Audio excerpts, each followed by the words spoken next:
أعوذ بالله من الشيطان الرجيم. بسم الله الرحمن الرحيم.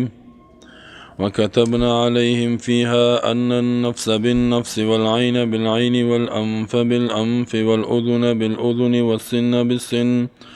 والسن بالسن والجروح قصاص، فمن تصدق به فهو كفارة له، ومن لم يحكم بما أنزل الله فأولئك هم الظالمون. در آیت 45 الله رد میکند به بالای یهود که یهودیا حکم الله را تغییر دادن، تحریف کردن و تبدیل کردن و عوض یک حکم دیگر را جور کردن و این سبب بسیار ظلم از اینها و کفر از اینها شده.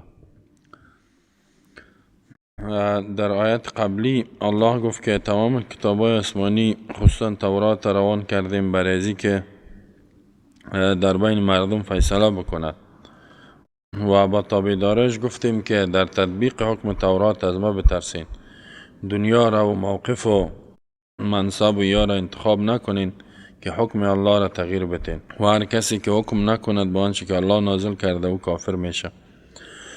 در آیت الله می فرماید که و کتبنا علیهم، فرض کرده بودیم، نوشته کردیم، علیهم به بالای یهودیا فیها در می تورات، ان النفس بالنفس که بدون شک نفس قصاص می شود در بدل نفس، والعین چشم قصاص می شود بالعین در بدل چشم، والانف بینی قصاص می شود بالانف در بدل بینی، والاذن قصاص بالاذن گوش ها قصاص می شوند در بدل گوش، و سن دندان در بدل دندان، والجروح قصاص زخم ها همگیش قصاص. فمن تصدق به فهو کفارة الله، هر کسی که تصدق و عفو بکند به به قصاص، فهو کفارة له، پسی کفاره است از برای ازی. ومن لم يحكم بما انزل الله، و هر کسی که حکم نکند با آن احکامی که الله نازل کرده، فاولئک هم الظالمون، پس این کسا ظالما هستند.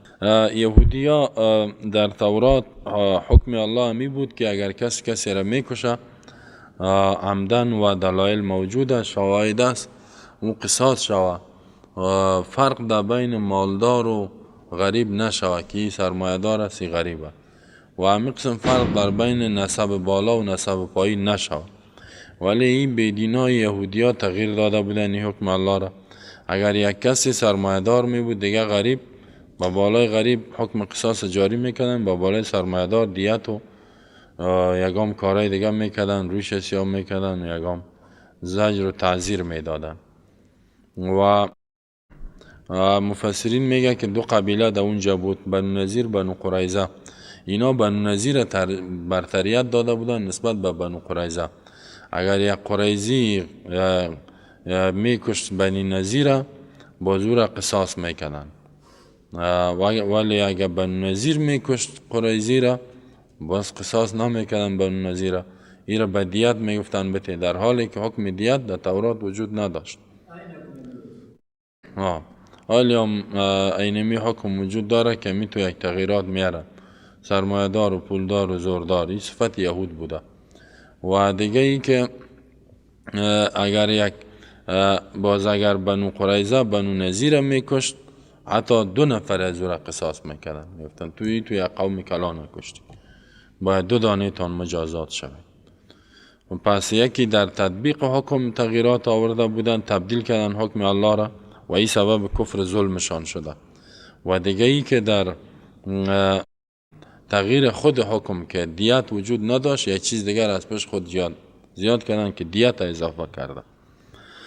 الله میگه رد میکنه به بالای از اینا، میگه و کتبنا، ما نوشته کرده بودیم، یعنی فرض کردیم، علیهم به بالای زیا فیها در امی تورات، ان النفس بالنفس که بدون شک نفس در برابر نفس قصاص شود.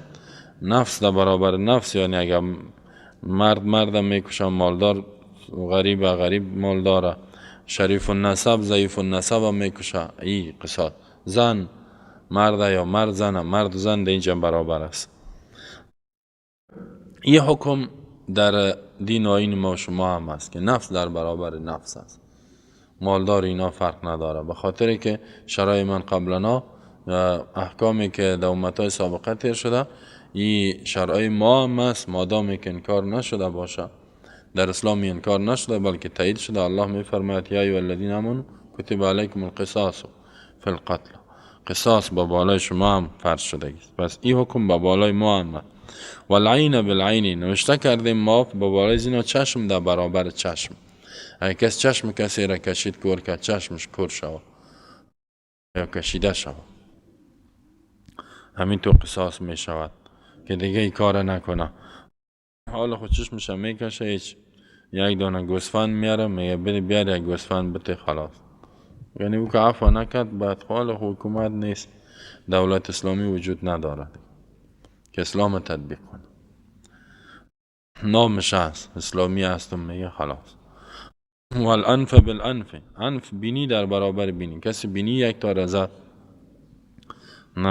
یا بریدش باید بریده شد، یا ای که زدش امو کوی شامیش از بین برد بویش امو تو شود، یا جان مقابل هم همی قسم شد. والاذن بالاذن، گوش ها در برابر گوش. گوش یک تار برید یا کرش کرد یک چیز تیر کردی تو زدش پرده شکفان، همی قسم شد، همی قسم قصاص شد. و سن به سنی، دندان در برابر دندان. کت مش زد دندان که دندان شکست، همی تو شود دندانش باید شکستانده شود. والجروح قصاص، زخم ها عام بیان میکنند. یعنی دیگه زخم های بدن قصاص است، برابری است دیا. مثلا یک کسی یک سه بدن میبره یا زخمیش میکنه، پس زخم هم قصاص است به شرطی که همون قسم امکانش باشه، همون قسم یعنی زیاد چی نشود، نگنی باز به دیت میروه. الله میگه که من این چیزا را به بالای از اینا نوشته کرده بودم. تفصیل از این که چطور است بازی در کتاب احادیث و احکام میاد، اما قدرش اینجا کفایت میکنه. یعنی بسیار تفصیل داره و گپ زیاد داره. فمن تصدق به، هر کسی که تصدق کرد یعنی صدقه کرد یعنی عفو کرد، بهی به قصاص، ولی امی مقتول یا ولی امی کسی که زخمی شده صدقه کرد، فهو کفارة له، پس امی صدقه ازی عفو کردن ازی کفارتون، کفاره است از بین برنده است لهو گناه های ازیره. یعنی امی کسی که عفو میکنه ولی مقتول الله گناهش میبخشه اگر عفو کرد. و مجروح اگر عفو کرد، شخصی که مجروح شده این سبب کفارش میشه. یعنی الله تشویق میکنه که معفو بکنن. خب بازو دیده میشود که آدم آیا بار اول شد چطوره، اگر بار اول بود یگانه که مجرم بدماش بود بازو باید قصاص گرفته شود. خوب است که در آینده دیگه ای کار نکنه. بعضی هم میگوید که اگر کسی صدقه کرد به قصاص، این کفاره برای قاتل است، یعنی الله ای را تا قیامت هم میبخشه، چون که این بنده بخشیدش الله هم میبخشه. یا یک کسی را که جرح کردگی است و او ببخشه ای را زخمیش کرده، همین کسی که زخمی شده ای زخمی کننده را ببخشه، الله او زخمی کننده را میبخشه. یه احتمال ضمیر لهو میگه راجع بسی همین قاتل و جارح میشه. و من لم یحکم بما انزل الله فاولئک هم الظالمون، هر کسی که حکم نکند، فیصله نکند، قضا نکند بما با او احکام انزل الله که الله نازل کرد، فاولئک اینمی کسا هم الظالمون، خاص اینا ظالما هستند. پس سعی کنین در اینجا الله میگه که با حکم الله فیصله نکردن، اینمی که نفس در برابر نفس قصاص نشه، این سبب بسیار ظلم ها میشه و اینجا ظلم کفر هم شامل میشه. این که چرا فیصله نمیکنه و علتش فرق میکنه که قبلا گفتیم که یکی حکومت اسلامی است، قاضی مسلمان است، حکومت تغییر میته به خاطر پیسه و گپا، و یک حکم داره قانون اسلام است ولی در فیصله خود تغییرش میته. یکی است که در پالی قانون الله دیگه قانون میسازن، باز با او فیصله میکنن، گپ از او جداست. پس آن نوره برتان میگیم، قبلا هم یک اشاره کرده بودیم دیروز. وقفینا علی آثارهم بعیسی ابن مریم مصدقا لما بین یدیه من التوراة وآتیناه الانجیل فیه هدى و نور ومصدقا لما بین یدیه من التوراة وهدى وموعظة للمتقین. وقفینا، الله میگه ما روان کردیم در عقب از اینها، علی آثارهم در نقش قدم انبیا، بیسا را ابن مریم فرزند مریم را مصدقا لما بین یدیه، در حالی که عیسی علیه السلام تصدیق کننده بود لما از برای او کتاب بین یدیه که پیشروی ازی بود من التورات تصدیق میکرد خود عیسی علیه السلام. و اتینا الانجیل دادیم ما به عیسی علیه السلام انجیل را فی که در انجیل هم هدن هدایت بود و نور روشنی بود و مصدقا لما بین یدیه و تصدیق کننده بود انجیل لما برای کتاب بین یدیه که پیشروی ازی بود من التورات از تورات را و هدن هدایت بود انجیل و موعظه بود للمتقین از برای کسایی که تقوا میکنند. در آیت الله میگه که بعد از انبیای سابقه ما عیسی را روان کردیم. و قفینا علی آثارهم، ضمیر هم راجع به سوی کسایی است که در این آیات تیر شد که الله گفت که یحکم به النبیون الذین اسلموا، النبیون الذین اسلموا، انبیایی که تابع حکم الله بودن. بعد از اینمی انبیا عیسی را روان کرده، یعنی بعد از موسی علیه السلام بسیار انبیای دیگه آمده که به تورات فیصله میکرد. بعد از او باز آخریش عیسی علیه السلام آمد. بعد از عیسی علیه السلام صحیح روایت همی است که دیگه پیامبر نامده. یکم تو میگه یک دو سه تا دیگه آمده، ولی نه دیگه هیچ کس نامده مگر خاتم النبیین آمدگیست رسول الله صلی الله علیه و قفینا ما، قفای را میگه که در عقب روان کردن، پشت سر گفته میشه. روان کردیم ما علی آثارهم در نقش قدم انبیایی که به تورات فیصله میکردن به عیسی را روان کردیم ابن مریم، فرزند مریم، به خاطر که مادر نداشت ایره فرزند مادرش میگه، پدر نداشت مادر داشت میگه ابن مریم، نمیگه که ابن فلانه یعنی یک مرد ایره، به خاطر که پدر نداره. مصدقا لما بین یدیه، تصدیق کننده بود امی عیسی علیه السلام لما برای آن کتابی که پیشروی ازی بود از تورات، یعنی خود عیسی علیه السلام به تورات ایمان داشت، حکم میکرد تا وقت انجیل برش داده نشده بود. انجیل که برش آمد تابعدار تورات بود عیسی علیه السلام. و اتیناه الانجیل، انجیل ما برش دادیم فیه که در انجیل هم هدن و نور، هدایت و نور بود. انجیل اصلی دو هدایت مسائل عقیدتی درست توحید بود، رد شرک بود. و عیسی علیه السلام گفته بود که من بنده الله هستم. تماما ایمانیاتی که در دیگه ادیان بود دیام بود. و نور احکام بود، دستورات بود، قوانین دیگه بود، روشنی بود. ولی او انجیل صحیح، انجیل بیخی تحریف کردن فعلا که در قرن ما شماست و در دوران رسول الله صلی الله علیه و آله این تحریف شده بود. خود در دوران خودش الله میگه که انجیل دادیم دو هدایت نور بود. و عیسی علیه السلام 600 سال پیش از پیامبر سلام بود، این 660 سال پیش زندگی میکرد. در وقت تورات انجیل تحریف نشده بود، پس آن تحریف کردن، حالی چیزایی را داخل کردن که انجیلی فعلی را ما کتاب الله که به من صورت اساسیش از گفتن نمیتونیم.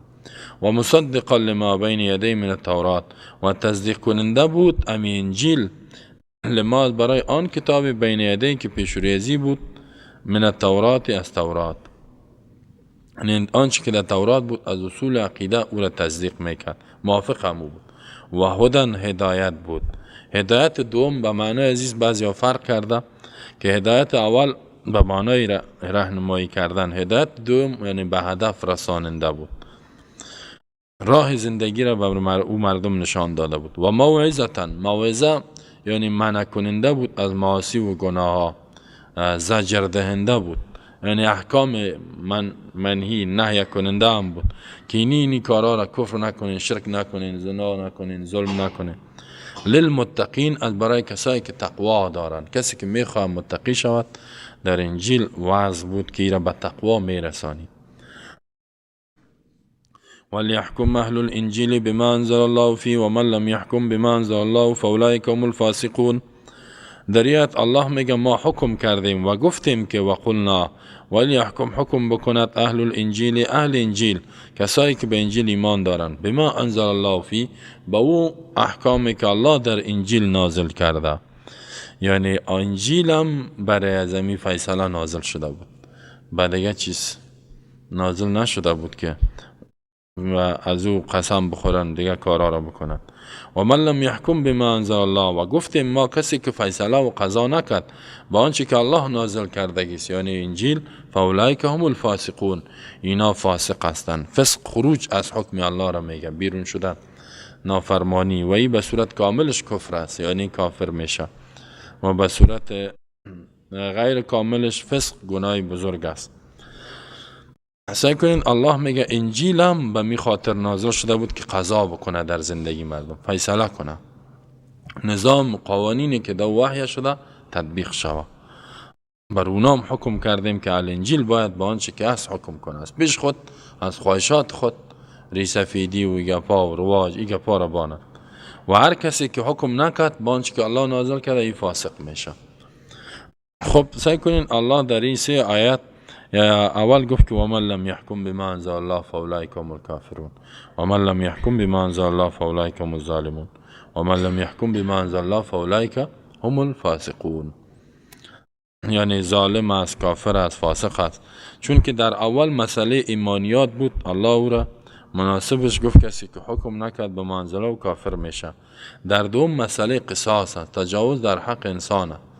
پس اگر حکم الله عادلانه تطبیق نشد اونجا ظلم میاد و او را الله گفت ظالم میشه. در سوم مسئله تقوا است، اگر کسی خلاف تقوا عمل میکند او فاسق میشود. و بعضیا این فرق کرده که گناه چند قسم است، یکی انکار است به سبب از اون انسان کافر میشه، و دیگه تعدی و تجاوز است او ظالم میشه، و دیگه نافرمانی است که فاسق میشود. ولی اگر که میسه آیت میگه کلش درباره کفار است، یعنی که کافر ظالم کفار گفته شده. روایت صحیح که برای ابن عازب کلش درباره کافرات، درباره یهودیات. وقتی که او تو باشد و خی کافر چه معنا که الله اول گفت کافر میشه. با دو صورت کافرون به این گفت که کسی که حکم نکنه با آنچه که الله نازل کردگی سی کافر میشود، یعنی وقتی که الله آنچه که نازل کردگی است یو را تبدیل میکنه، دیگه قانون جور میکنه، کافر میشه. و این کار از این سبب ظلم هم است که بسیار ظلم به میان میارد. به این خاطر الله از او تعبیر به ظلم کرده. اگر که ظلم در اینجا ظلم کفر هم داخله. والکافرون هم الظالمون، کافرها ظالم هستند. در سورت آل عمران الله میگه، سورت بقره میگه در سپاره 3 والکافرون هم الظالمون. تعبیر به ظلم میکرده که حق مردم ضایع میشه، یعنی خودش کفره. و تعبیر به فسق کرده که نافرمانی از حکم الله است، یعنی فسق هم به معنای کفره، ظلم هم به معنای کفره. ارسیش پس اینا سعی کنین قاضیایی که با حکم الله فیصله نمیکنن، نه فعلا قاضیا متاسفانه کمی طور است. در نظام فعلی قسمی است که با حکم الله فیصله کردن نمیمانه.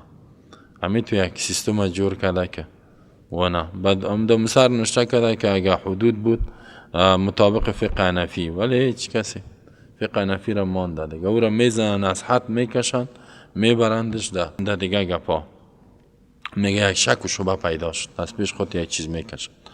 باز اونمو است که حکم قصاص نمیکنن و نه 6 تا نموجه آنچه که الله نازل کردگیست فیصله نمیکنن، بلکه آنچه قانونی که جور کرده شده مخالف قانون الله اونو را جور تطبیق میکنن. اگر که قانون جزایی که فعلا در افغانستان است اکثرش موافق شریعت است، بعضش مخالف هم است ولی اکثریتش است. ولی اینا به اونمو چی است فیصله نمیکنن. حدود است، مثلا اینمی آدم کشته شاید است ایره میزنم میگنی شک است شبهت میزنیش وسو میکنیش میاریش در تعزیرات. ایوازی که اونمو قصاص حکم کنه او را 15 سال 20 سال 25 سال 30 سال قید. و امی قسم 12 سانه میبینیم حکم قطعیت نمیشه، با بندی تبدیلش میکنه، تبدیل میکنه. اینا امی قاضی هم در یک از اینا میاد و اگر کدام قاضی فیصله هم بکنه به اسلام تطبیق نمیشه، که تطبیق نشد قضای ازی حرام است. در اونجا ششتا و چی میکنی که ششتا؟ پس دینی میسه کتگوری قاضی های فعلی داخل است، یا کافر است یا ظالم است، فاسق است و اگر سش به یک معنای کفر باشه و تعبیراتش مختلفه. بعد دیو قضا کردن نه خطرناک شده. حالا میگه من 80,000 ماش میگیرم. 80,000 ماش خب تو از ایمان میکشم. آیا حکم الله را بی تطبیق فیصله کو و تطبیقش کن. نکرد دیگه چی میکنی اونجا؟ غیر از این خود قصه گپ هم نیست. رشوت است یا گال است که هم با تقوایش همون که بگه من 100% تقوا دارم نمیتونم. این دیگه رشوت خورایش خوبان یا خود قصهش نیست. این که بیخیم قانون اسلام هم باشه علنی و پیسه بتش تغییرش میته. حالا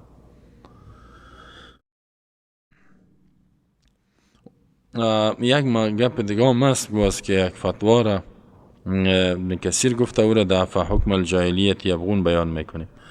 وانزلنا الیک الكتاب بالحق مصدقا لما بین یدیه من الكتاب ومهيمنا عليه فاحكم بينهم بما أنزل الله ولا تتبع أهواءهم عما جاءك من الحق لكل جعلنا منكم شرعة ومنهاجا ولو شاء الله لجعلكم أمة واحدة ولكن ليبلوكم فيما آتاكم فاستبقوا الخيرات إلى الله مرجوكم جميعا فينبئكم بما كنتم فيه تختلفون. در این آیت الله این را بیان میکنه که آخری کتابم بر فیصله نازل شده. قرآن بیان میکنه.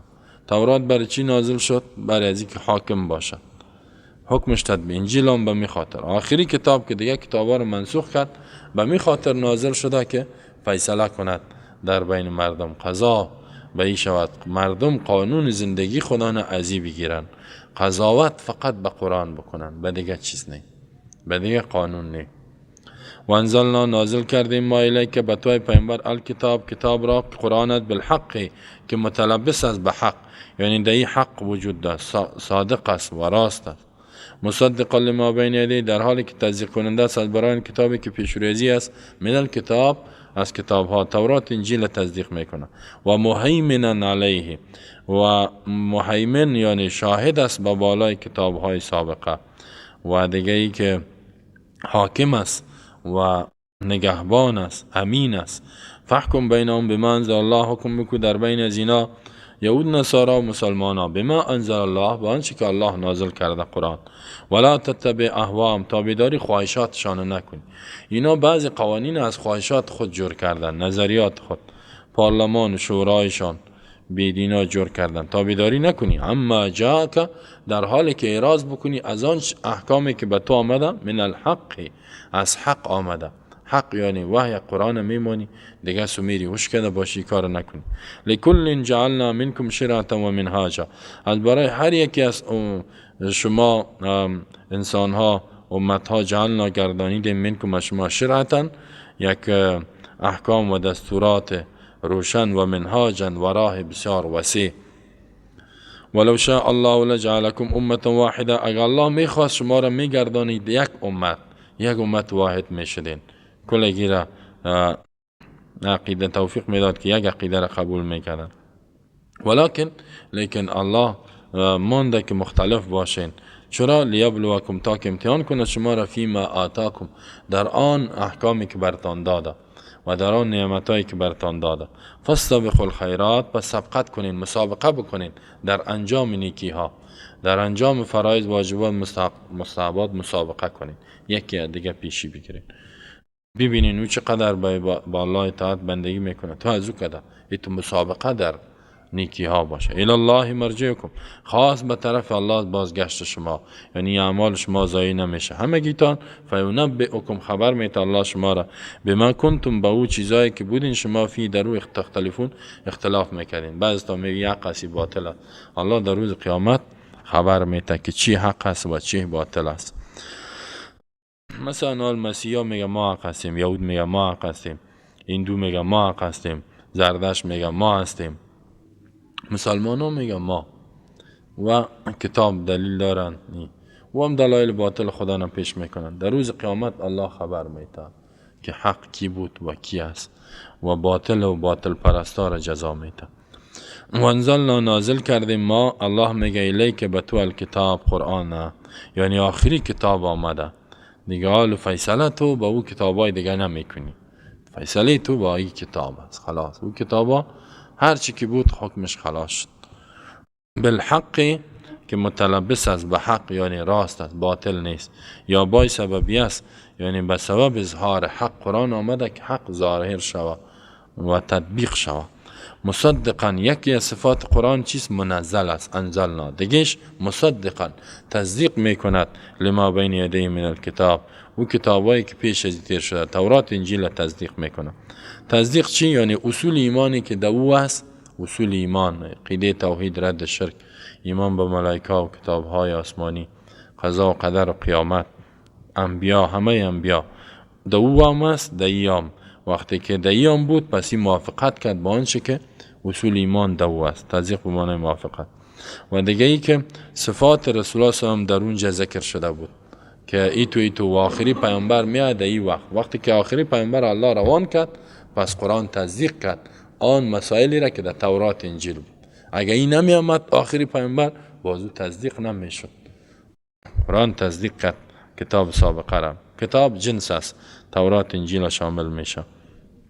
و مهیمنا علیه، مهیمنا و مفسرین میگن مهیمن به معنای حاکما، حاکم از قرآن به بالای کتب سابقه، علیه علی الکتب السابقه. و مهیمن به معنای امین است، مؤتمنا، امانت دارد. و دیگه مهیمن به معنای حاکم است. چی معنا؟ کل مفسرین میگه سمانی و غیره. مهیمن ای که یعنی آن احکامی که در دیگه کتاب ها است، در مثلا در تورات، در انجیل، اگر در قرآن هم بیان شد، در قرآن هم اگر بیان شد پس او را تصدیق میکند و تایید میکند. و او احکامی که در تورات است صحیح میشه. اگر او حکم یک چیز در تورات بود ولی قرآن او را بیان نکرد، از این فهمیده میشه که او حکم درست نیست و صحیح نیست، او مردود است، پس به او عمل نمیشه. مثلا یهودی ها بسیار گپا را در او داخل کردن، در تورات داخل کردن. مسیحی ها بسیار چیزا را در انجیل داخل کردن. مسئله تثلیث در انجیل که سه خدا، سه معبوده. اینا قرآن آیا تثلیث را تایید کرده؟ نه، قرآن رد کرده. پس اینا عقیده تثلیث خدایی را که در انجیل داخل کردن او باطل است، زیرا قرآن تاییدش نکرد. زیرا قرآن کس حاکمه، هر چیزی که در قرآن است این صحیح است، این حاکم به بالای از اونا. دیگه قرآن امین است، امانت حفظ کرده. چیزایی که در قرآن نیست در او است و یا در او مخالف قرآن است، خصوصا مخالف قرآن، او مردود است و باطل است، عقیده نادرست، وحی نیست، وحی نبوده، به خاطر که مخالف قرآن آمده. و در حالی که قرآن که است همین صفت مهیمن، بعضی ها میگن نگهبان، یعنی از تحریف دیگه کتاب ها را حفظ کرده، کتاب های آسمانی را از تحریف حفظ کرده، انجیل و یارا. وقتی که کدام تحریفاتی که دو شد قرآن مخالفش بیان کرد، پس الله میگه که اینی گپا دایی نبوده و اینی چیزا تحریف شده، نشان میده چیزی را قرآن گفت و مخالف از آمده. پس از قرآن فهمیده میشه که دینی مسائل اونا تحریف کردن. وقتی که او چیزایش او سکونی موافق قرآنش کنی از تحریف حفظ میشود. پس قرآن نگهبان است، حاکم است، شاهد است و امین است با بالای از اونا.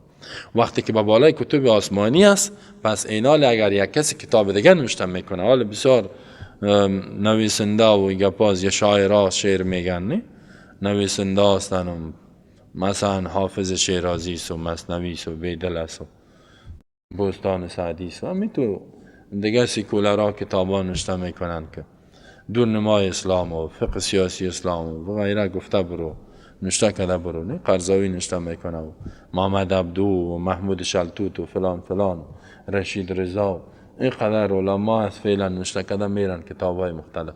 هر کتابی که مخالف حکم قرآن چیزی نوشته کرد باطل است، زیرا قرآن به بالای از حاکم است. قرآن وقتی که به بالای کتابای آسمانی سابقه حاکمه، به بالای دیگه هم حاکمه.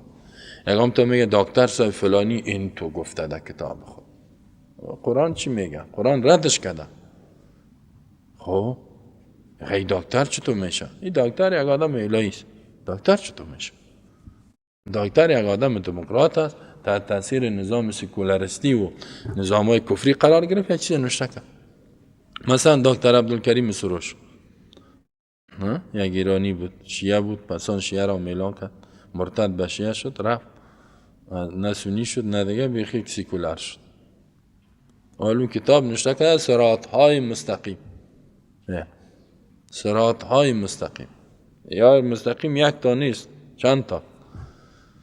دیگه میگه که حق مطلق نیست. حق مطلق یعنی حق کامل وجود نداره.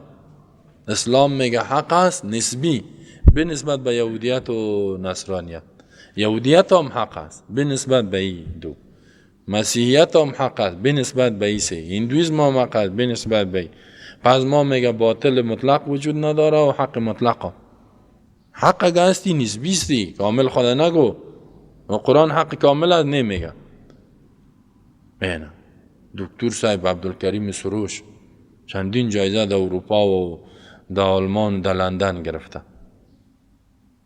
ایره چی میگی؟ او کافر است. میگم او کافر است هر کی که باشه، همسال از او باشه.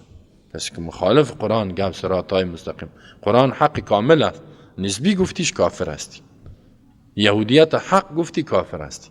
یهود نصارا کافر نگفتی کافر هستی. 100 دکترام دم پیشانی باشه کافر هستی. نه، قرآن به بالایش حاکمه. این مثال به این گفتم که بفهمین. خب مهیمن علی، قرآن مهیمن است، نگهبان و امینه. هر کتابی که مخالف قرآن گپ زد ردش میکنه. قرآن سرش حاکم. اوس پرتو. به می خاطر ما میگیم که شما اسلام یاد میگیرین، از مرجع اصلش یاد میره در دیگه کتابا. علوخ با خواهشات و مزخرفات و شرکیات و اینا مشتکل در کتاب خدا. نه قرآن بخوان، حدیث بخوان. چرا حدیث قرآن نمیخوانی که اسلام یاد بگیری؟ دکتر صاحب قرضاوی را کتابش خواندم، موسیقی را میگه، گفته که جایز است یک نوع موسیقی را، شرایط برش مانده. اون دکتر صاحب چی میگی؟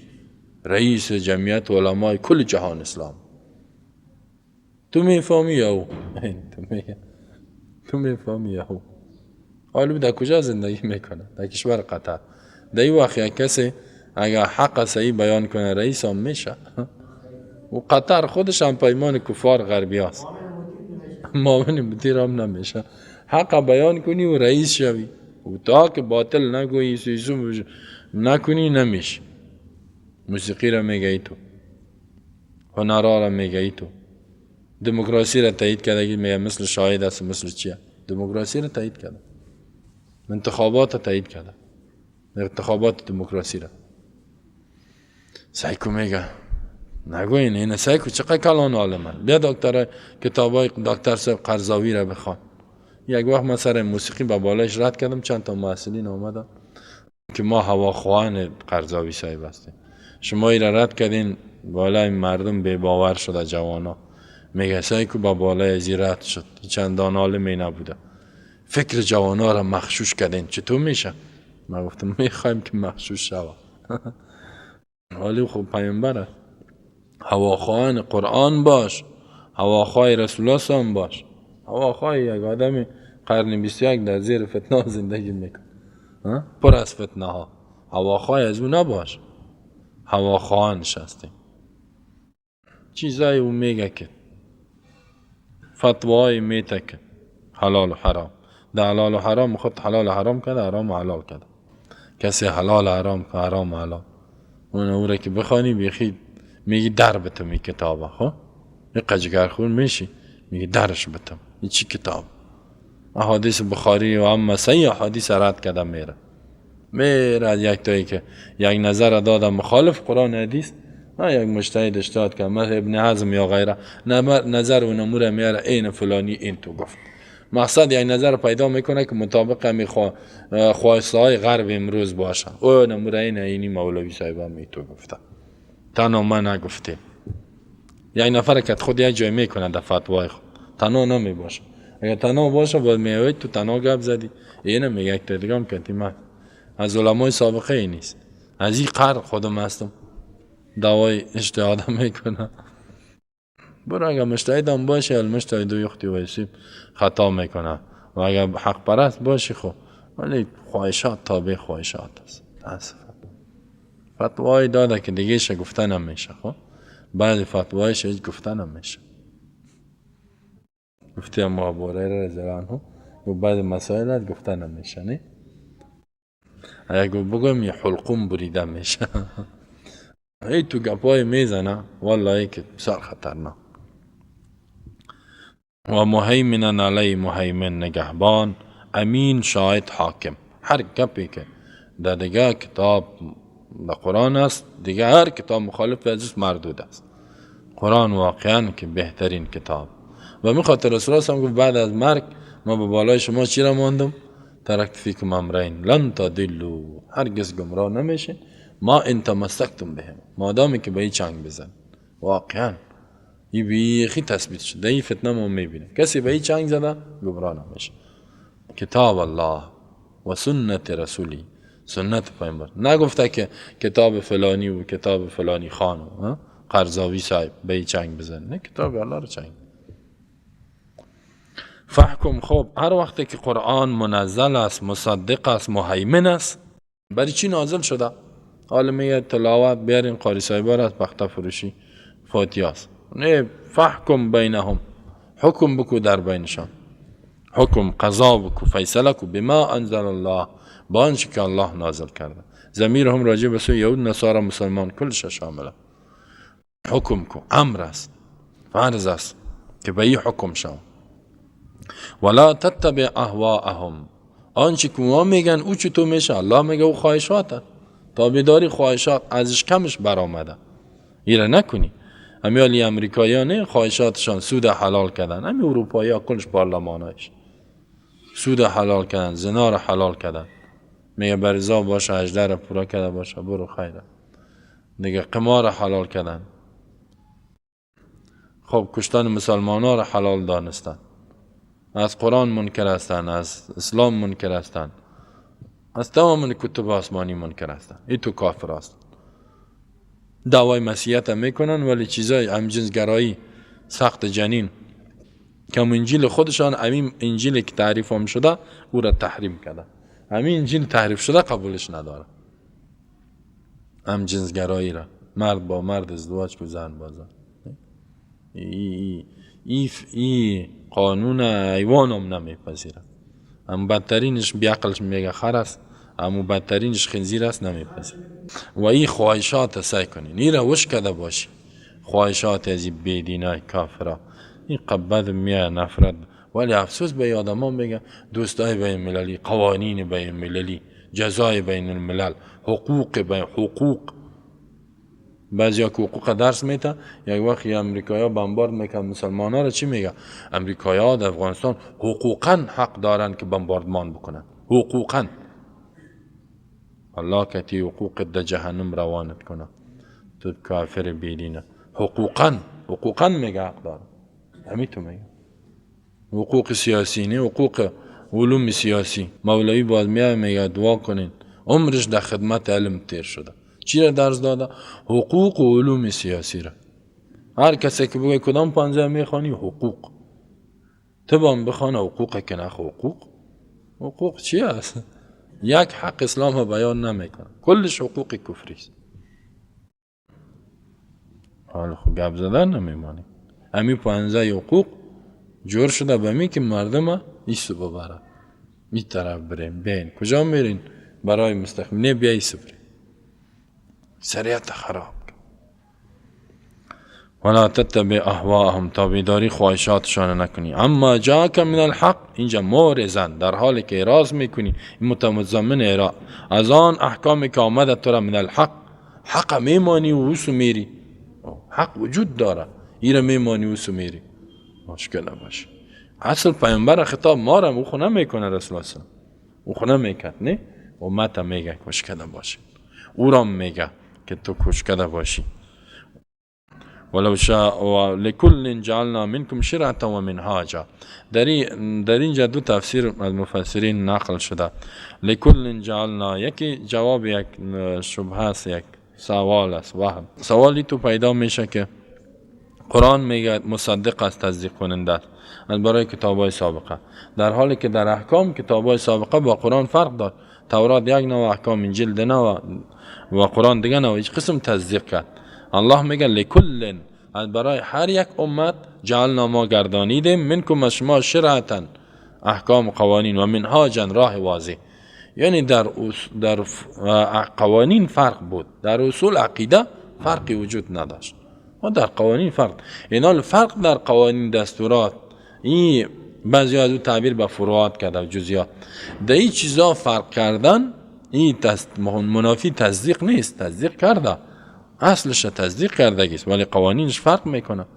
برای هر یک از امتان ما شرعتا قوانین جدا و منهاج گردانیدیم، یعنی راه واضح که فرق میکند در قوانین، قانون سازی فرق میکنه. نظر به نیازمندی ها الله قوانین وضع کرده، چون که قرآن تا قیامت است، بس قوانین روان کرد که تا قیامت پاسخگو و جوابگو باشد. واجد مسلمان ها پیدا نکنند به دیگه قوانین. از برای هر یکی از شما الله میگه ما شریعت قوانین جدا را و وضع کردیم و راه جدا را وضع کردیم. پس قوانین که جدا می باشد این منافی تصدیقش نیست که تصدیق نکند. شریعت چی را میگه؟ شریعت امو قوانینی را میگه که بسیاری فرقی تو کرده که عقاید زیاد شامل میشه، منهاج زیاد دیگه دستورات شامل میشه، غیر از عقیده را شامل میشه، دیگه احکام شامل. بعد می شریعت اولین احکام ابتدایش گفته میشه، منهاجی که استمرار تا آخری وقت باشه، منسوخ نشود. یک معنایی که یعنی قوانین دستورات امتا فرق میکده. دو معنایی است که عبدالله ابن عباس میگه، یک مفعولش محذوف است، مفعول اول معنای تو میشه لکل امت، از برای هر یک امت، جعلنا القرآن، ما گردانیدیم قرآن منکم از شما شرعتا، یک قانون روشن و واضح. یعنی هر امت مکلف به قرآن. سابق هرچی که بود، حال هر امت باید چنگ به قرآن بزنه و منهاجا راه واضح برشان تعیین کرده، یک راه بسیار روشن به قرآن چنگ ده. دیگه کتابا خلاص شد، این دیگه منسوخ شده است. هر دوی صحیح است.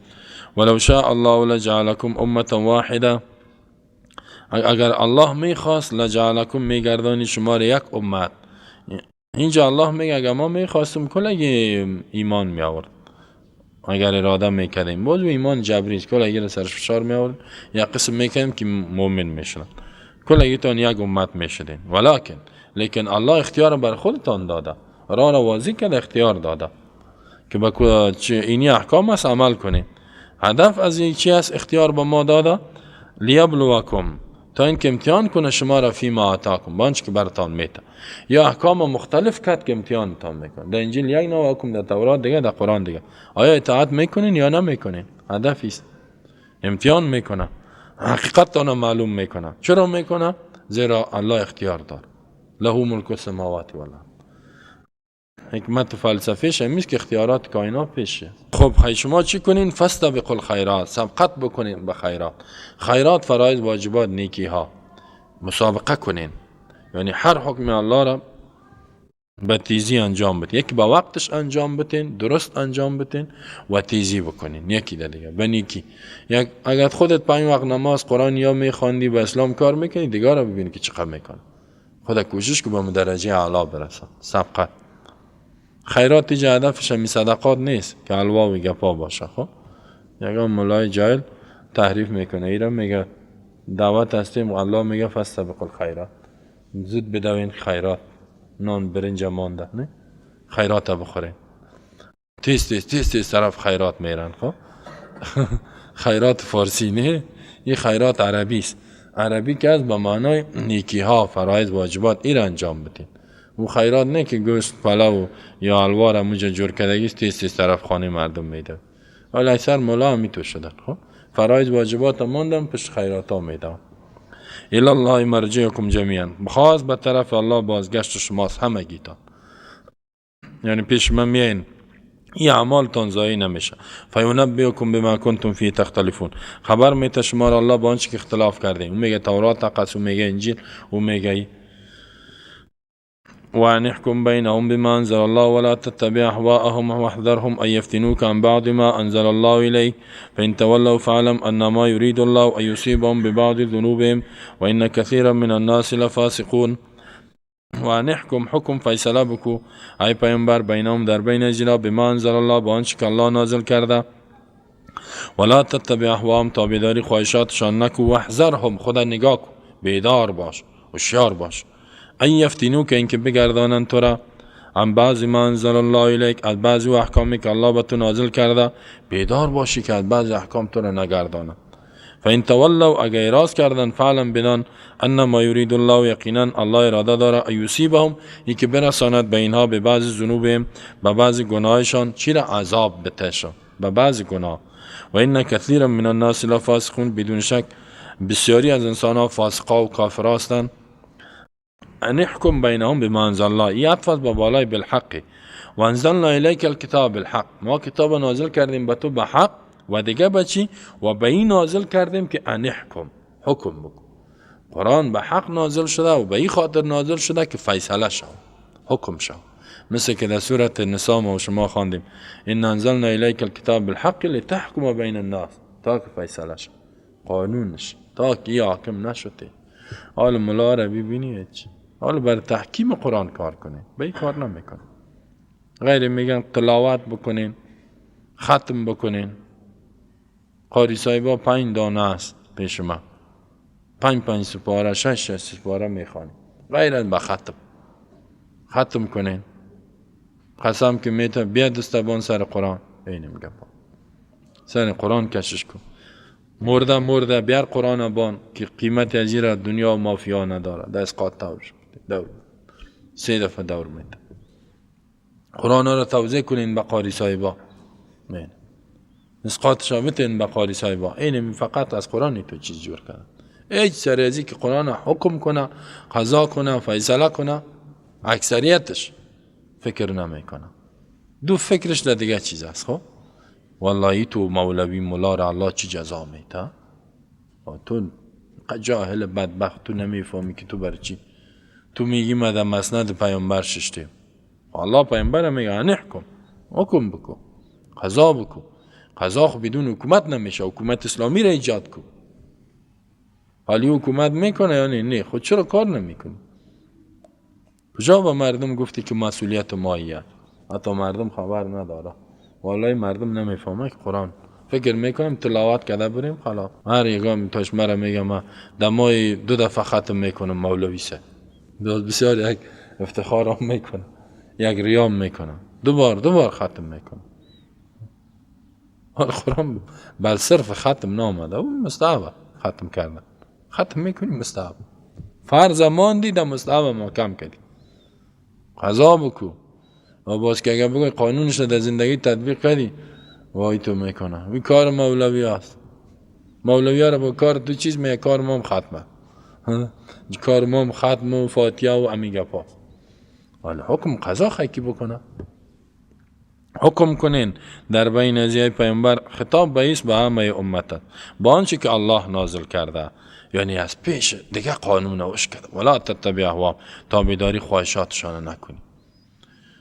این قانون ازش کمشان برآمده. قانون بین الملل، جزای بین الملل، حقوق بین الدول، اعلامیه جهانی حقوق بشر، حقوق زن، حقوق اطفال، حقوق کلش ازش کم خالص شده. ولا تتبع، خواهشات از اینا رو. حال قانون اسلام تطبیق کنی تشدد میگن. دیروز در پانتون دیدم یک لوحه، یک چیز اعلامیه زده شده، نوشته کرده روز جهانی عدم تشدد. تجلیل از روز جهانی عدم تشدد. تجلیل ما گفتیم تشدد خواهی امریکایی ها میکنن، اروپایی ها مسلمان را کشته رایستن، نه بمبارد کرده رایستن. تشدد خواهی ها اسلام مسلمان میگه ما قانون اسلام میخوایم که بم میزنیش، همین تشدد نیست. ولا تتبع اهواهم، تابعداری خواهشاتشان نکو. واحذرهم، خدا حفاظه. واحذر، بترس از اینا. چی معنا؟ بیدار باش. بیدار باشی، خدا حفاظت کو. هر عالم امت میگه بیدار باشین. ای یفتنوک، این که بگردانند تو را، فتنه اینجا بگردانند تو را، بعضی ما انزل الله الیک، مثل که در سورت اسراء الله میگه و این کادوا لیفتنونک عن بعض الذی اوحینا الیک لتفتری علینا غیره. قریب بودن که تو را بگردانند از بعض آنچه که ما به تو نازل کردیم. اینا چی میخوان؟ میخوان که بعضی احکام الله را بان، همین قوانین جزاییش قربانشان بان میگه. حالا قانون جزای بین الملل است، این را تطبیق کن. دیگه قانون مدنیش، قوانین سیاسی، سیاست دنیاست، انتخابات دیگه، روابط بین الدول است، کشورها، همسایه‌ها، احترام به مرزهاست. اینی گپا. قوانین بین الدول، رابط بین الملل، اینی را میگه چیکو بان قوانین قرآن قربان عزیز هم این را میکنیم، بخیر سایستا میکنیم، قبولش داریم. یکم دفعه میگه یالا خود نمیشه، نمیخوای که کل دنیا که شاخ گو خدا بچسبانی، نه نمیشه. ما باید که تمی دنیا جور بیم که جامعه قسمی کار کنیم که جامعه جهانی یک جای. بیرق ما باید در کل کشورم تو شور بخوره. بیرق افغانستان میگه شور میخوره در دیگه کشور که ببینینه افغانستان دارای عزت شد. و عزتش چی؟ در کل دنیا بیرق شور میخوره. حالا این بیرق غلامی است یا بیرق چی هستی؟ خب بیرق غلامی شور خورده رئیس. بیرق اسلام شور بته و ایست که حکم الله تطبیق شد. دیگه قوانین خاضع و عاجز پیش پایش بیفته و نو اخی بیرق صحیح میشه. حالی بیرق چی بیرق است که شور بخوره چی؟ بیدار باش که تو را بگردانن از بعضی آن احکامی که الله نازل کرده. یعنی کلش اخبان بعض یک حکم وش کده باش. از یک حکم الله تو را تغییر نده. از یک حکم که اجازه نیست پس از کلش خوب طریق اولا جایز نه. اصل این معنا. سیکولرها میگن که نظام سیاسی اسلام احکام سیاسی اقتصادی اجتماعی ایرا وسکو. عبادت نماز روزه زکات صدقات امیر محکم بگیره. امی باشه. کل امی سیاست کافرای اروپایی همی است. خب جای نمازه که سرشانید برو نماز تا بخون. با بیا در بانک سودی کار که سود خورده برو. باز اگر کسی بگه سود حرام است چی میگی؟ امی حرام است؟ ما همیجا ماندیم خو فایدهش هم میتن. این خو فایده است، این خو سود نیست. این همی سود است، فایده است. اینال واقعا ایتو دفتنه انداخت ما مسلمان ها را. امی آیت من فکر کن وحذرهم ای یفتنو کن بعض اکثریت علما را است بعضی احکام وسو کردن. میگه نمیشه کلش، نه اکثریت علما می کلش امکان نداره. کم تدریج آهسته پیش میریم. نه تو کلش یک دفعه میخوای یک دفعه کلش تطبیق میکنی میشه دیگه آهسته اون یکم تا خواست. الله میگه وش کده باشی که تو را اکثریت سیکولر جور کردن. همیال مولا را بگو بیا کار سیاسی اسلام بکن، سیاست گناه است. سیاست گناه است، نه؟ والله بسیار احکام اسلام است در حالی که سیاست روح اسلام. اگر حکومت و سیاستش نبود خلاص شد دیگه. دعوتگرا را هم که ببینی بسیار احکام اسلام بیان نمیکنه، نه؟ چقدر جماعت هست فقط همون سنت های شیرین خواگه سنتونه هم شیرین سنت ها را بیان کرده برو دیگه سنت های صحیح را احکام صحیح را نمیگه. حالی حکم آمد در اسلام یعنی باید میگه ای تو ای گپا را نزن. خب این خلاف مزاج ماست، خلاف مزاج حرکت ماست. یک نفر که جماعت رفته بود دعوتگر است باز خیست احکام اسلام هم صحیح بیان کرد. باز یک تا دیگه چی میگه؟ خلاف مزاج این چیز گپ زد. نه نیست در مزاج ما. مال حکم الله است یعنی مزاج تو همی نیست از خب میگه ولی در اصول ما همی نیست. این باز نمیشه مانی دعوت ما میشه. حالا الله تو را کی میگه که تو دعوت بکو ظالم بدبخت؟ صحیح اسلام بیان میکنی بشی در خانه. تو را کی گفته که بیا بعض اسلام کل گفته برو؟ در کجا گفته؟ دلیل اسلامی را پیش که الله مرا گفته بعضی را بیان که کل نامشه با بعض شیلاک وحذرهم بیدار باش از اینا که تو را بگردانن از بعض ما انزل الله الیک. حال ما بعض ما انزل الله را تطبیق شبان تبلیغش میکنه تبلیغ نمیکنه. بسیار احکام اسلام حتی تبلیغ نمیکنه. اگر تبلیغ میکنی کل اسلام تبلیغ کن. ولی مشکلات هست برو بشی در خانه. تو را کی میگه کی کارو بکن؟ تو خیلی که کل بعضش تبلیغ کردی بعضش ماندی بازی را کل گفتی خو اسلام تحریف کردی. تو را کی میگه که برو تبلیغ بکن بعض شبان بعضش بگو؟ این بسیار خطرناک. قرآن که نخوندی واقعا و یک کتاب دیگر را خوانده رئیس بیا قرآن بخوان که بفهمی خطرناک است. به این کار تا از ایمان باز بیرون میشی. باز چی میکنی؟ فکر میکنی که ما کار خوب کرده رئیسم خبر نه که ریشه تباه شد. این بسیار خطرناک است. فان تولوا و اگر اعراض کردن یعنی کل اسلام قبول نکردن حکم تو را قبول نکردن، فعلم یقین کو که انما یرید الله اراده داره که یصیبهم، که برسانه اینا را به عذاب به بعض ذنوبهم. یعنی الله که عذاب دنیا را میته به کل گناه نی، بعض دیگهش در آخرت است. و ان کثیرا من الناس لفاسقون، بدون شک بسیاری از انسان ها فاسق یعنی کافر است. و فاسق واقعا میال در روی زمین که بگه چند میلیارد انسان هست، میگه 7.5 میلیارد تقریبا، 7 میلیارد و 2.5 میلیون. چقدر کافر هستین شما؟ میگن کافرها خودشان الحمدلله میگن 5.5 میلیاردش ما هستیم. با کثرت خدا 5.5 هزار میلیون کافر است، 5.5 هزار میلیون، و به این افتخار هم میکنن. ما زیاد هستیم. خود زیاد کشیدی چی میشه؟ حق هستیم نه؟ زیاد کشیدیم میگه حق میشه. این حال میگه اکثریت، اگر پشت اکثریت کافر است، اکثریت گرفتی خب. و این تطیع اکثر من فی الارض یضلوک عن سبیل ادرای الله برآمد. اکثریت مردم فاسق کافر و قلیل من عبادی الشکور، هم کسات. افحکم الجاهلیت یبغون و من احسن من الله حکما لقوم یوقنون. آیا حکم جاهلیت یا طلب میکنن تا بیداری میکنن؟ الله می حکم الله را ماند، هر چیزی غیر از حکم الله جاهلیت. و من احسن من الله، کی شایسته است، کی عادل و عادلتر است از الله کرده حکما از روی قانون گذاری، لقوم یوقنون از برای قومی که یقین داره. افا حکمه از نگاه گرامر عربی است که همزه که با بالای فا داخل شود معطوف علیهش محذوف است. معنای تو میشه ایتولون حکم الله، آیا از حکم و قانون دستور الله که خالقشانه اعراض میکنن، روی میگردانن، این را تطبیق نمیکنن. فحکم الجاهلیت، پس حکم جاهلیت طلب میکنن تا بیداری میکنن. حکم جاهلیت چیست؟ تمام مفسرین کل میگه هر حکمی که غیر از حکم الله، هر قانون دستوری که غیر از قانون الله جاهلیت است. قسمی که مشرکین حکم جاهلیت جور کرده بودند و او را نامش دین ابراهیمی مانده بودند. یبغون به معنای یتبعون و تابعداری و تطبیق و شعار میتن.